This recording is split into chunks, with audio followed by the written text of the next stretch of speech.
साथियों, एक बार फिर से आपको लिए चलते हैं भागवत कथा में, जहां आज भागवत कथा का भंडारा है। 7 दिनों से चल रहा महायज्ञ आज अपनी पूर्णता को प्राप्त होगा। आइए चलते हैं भागवत कथा। एकमात्र संतान हो, पुत्र हो, अमृतस्य पुत्राः, तुम उस अमृत के अमृत पुत्र हो, मतलब अमर के अमर पुत्र हो।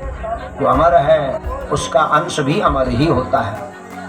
तो इसलिए तुम अपने आप को ऐसे समझो और ये विचार न करो कि राजन अहम मरिष्येति, मैं मरने वाला हूँ, मेरा शरीर। इस प्रकार का अज्ञान, ये पशु बुद्धि अपने आप में मत लाओ।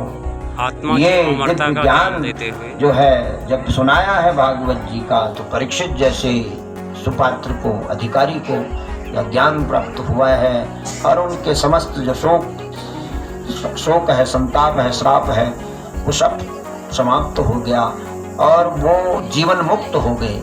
जीते जी ही मुक्ति होती है। और लोग कहते हैं मरने पर मुक्ति होगी, लेकिन मरने पर तो जो पाप और पुण्य किए हैं वो भोगने पड़ेंगे।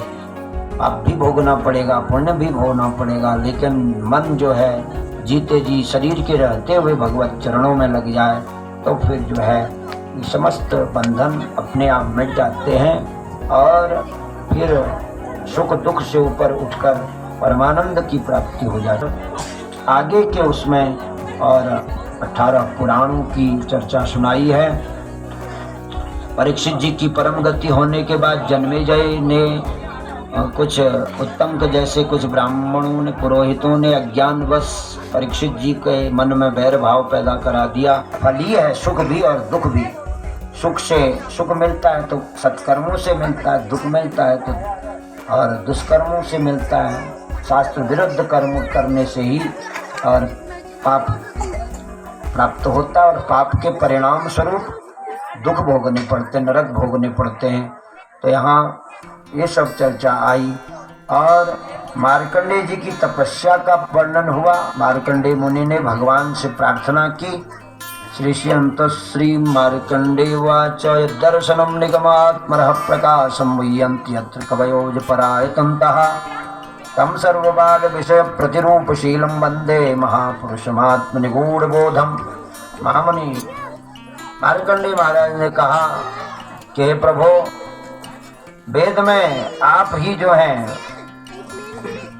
आपका ही साक्षात्कार कराने वाले, जो ज्ञान निरंतर ध्यान करना, उनका गुणगान सुनते सुनाते रहना, शोक और मृत्यु से और परे हो करके, शोक और मृत्यु उनके पास कभी फटक नहीं सकता, इसलिए उन्हीं के स्वरूप में और निमग्न होकर सत्य स्वरूप परमेश्वर का निरंतर ध्यान करते रहना चाहिए। ये बात जो है वह पहले श्लोक में भी कह गई, धामना स्वेन सदा निरस्त कुहकम सत्यम परम धीमहि। जो परमात्मा अपने अद्भुत अलौकिक तेज से, अपने अनंतानंत और ज्ञानामृत से समस्त जीव मात्र को परमानंद, परम तृप्ति प्रदान करने वाले हैं और समस्त ज्ञानांधकार। जय जय श्री राधे। बोल राधा रानी सरकार की। आज से करीब ठीक 37 साल पहले सन 85 में इसी प्रांगण में मेरे पिताजी ने भागवत किया था। तो उन्होंने एक बात मुझसे कही थी, अगर बेटा कभी जिंदगी में संपदा आए ये काम कर लेना। तो वो सोचते ही रहा, शायद इस साल वो मेरा सोचना संभव हो सका। तो जब ये कार्य की योजना बनाई थी, मैं बड़ा चिंतित था कि ये कैसे होगा, क्या होगा। लेकिन आप पूरे गांव वासियों, क्षेत्र वासियों की वजह से और खासकर जो हमारे युवा दल वाले भाई हैं, उनकी मदद से ये काम बड़े अच्छे ढंग से पूर्ण हुआ। और जो हमारे क्षेत्र वासियों ने, ग्रामवासियों ने चीज वस्तुएं यहाँ ला के दान स्वरूप भेंट में दी, तो उसका रिकॉर्ड तो हमारे पास है, लेकिन इतना समय नहीं है। तो सबका मैं बहुत दिल से आभार व्यक्त करता हूँ।